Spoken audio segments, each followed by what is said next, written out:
6 days ago, Russia's Vladimir Putin sought to shake the very foundations of the free world, thinking he could make it bend to his menacing ways. But he badly miscalculated. He thought he could roll into Ukraine and the world would roll over. Instead, he met with a wall of strength he never anticipated or imagined. He met the Ukrainian people.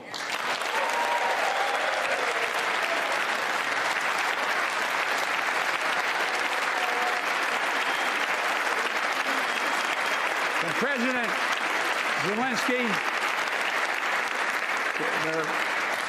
to every Ukrainian, their fearlessness, their courage, their determination literally inspires the world.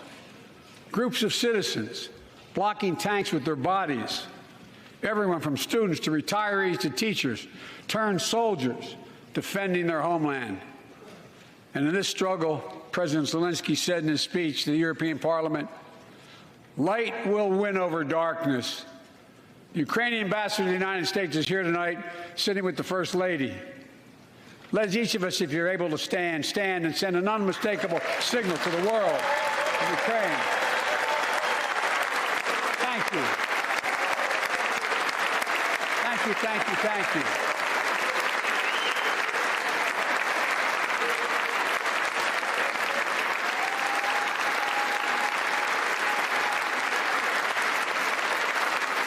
She's bright, she's strong, she's resolved.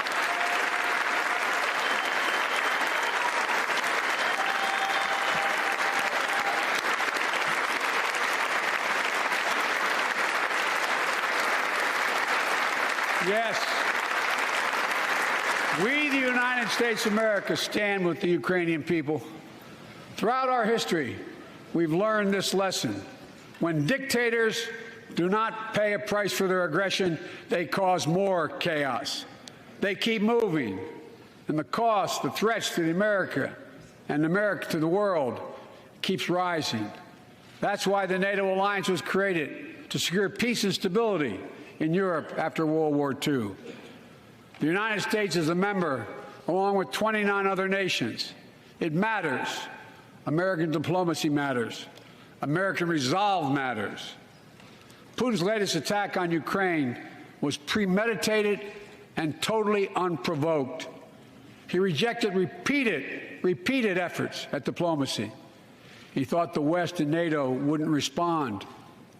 He thought he could divide us at home, in this chamber, in this nation.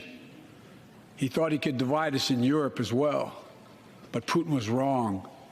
We are ready. We are united, and that's what we did. We stayed united.